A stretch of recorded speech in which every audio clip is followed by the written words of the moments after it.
Future farming நண்பர்களுக்கு வணக்கம். நம்ம தக்காளி தோட்டம் என்னோட 45 நாள் முடிய போகுது. நம்ம சொன்ன மாதிரியே 28க்கு 28 உரம் வச்சு கொத்தி விட்டதுக்கப்புறமா ஒரு வீடியோ போடுறேன்னு சொல்லியிருந்தேன். ஸோ நீங்கள் பாருங்கள், எந்தளவுக்கு போன வீடியோக்கும் இந்த வீடியோக்கும் நீங்கள் பார்த்தீங்கன்னா தெரியும். நல்ல க்ரோத் ஆகிருக்கு. நல்ல பக்க கிளைகள் வந்து பூ எடுக்க ஆரம்பிச்சிருக்கு. கோலெல்லாம் நட்டு முடிச்சாச்சு. இனிமேல் மேலே டொயின் இழுத்து சரடு கட்ட வேண்டிய வேலை தான். இன்னும் மருந்து அடிக்கவே இல்லை. ஒரே ஒரு மருந்து அடிச்சிருக்கு இது வரைக்கும். நோய் தாக்கு எதுவும் இல்லாதனால மருந்து அந்தளவுக்கு அடிக்கலை. இது வரைக்கும் 2 வாரம் தான் வச்சு கொத்தி விட்ருக்கு. 2 டைம் கொத்தி விட்ருக்கு.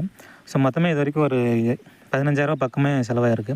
ஸோ நம்ம குறைந்த விலையில் இந்த வருஷம் தக்காளி நல்லா கொண்டு வரலான்னு பார்த்தோம். ஸோ அதுக்கேற்ற மாதிரி நோய் தாக்கு எதுவும் இல்லாமல் நல்லா வந்துட்டுருக்கு. மேலும் அடுத்தது நம்ம என்ன மருந்து அடிக்கிறோம், என்ன உரம் கொடுக்குன்னு சொல்லிட்டு அடுத்த வீடியோவில் போடுறேன்.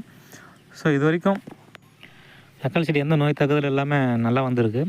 பார்க்கலாம். இனிமேல் இந்த மாதிரி ஒரு சில ஊசிப்புழு அப்படி இல்லைனா பூச்சி அது மாதிரிலாம் இனிமேல் வரதுக்கு ஆரம்பிக்கும். ஸோ நம்ம அதை முன்கூட்டியே பார்த்து கரெக்டான ஸ்டேஜில் மருந்து அடிக்கணும். ஸோ அதுக்கு என்னென்ன மருந்து அடிக்கணும், இது எப்படி கடைசி வரைக்கும் கொண்டு போகலாம் அப்படிங்கிறத நான் முழுமையாக வீடியோவாக போடுறேன். ஸோ கடைசி வரைக்கும் பார்க்க நம்ம சேனலை சப்ஸ்கிரைப் பண்ணி வச்சுக்கோங்க. நன்றி.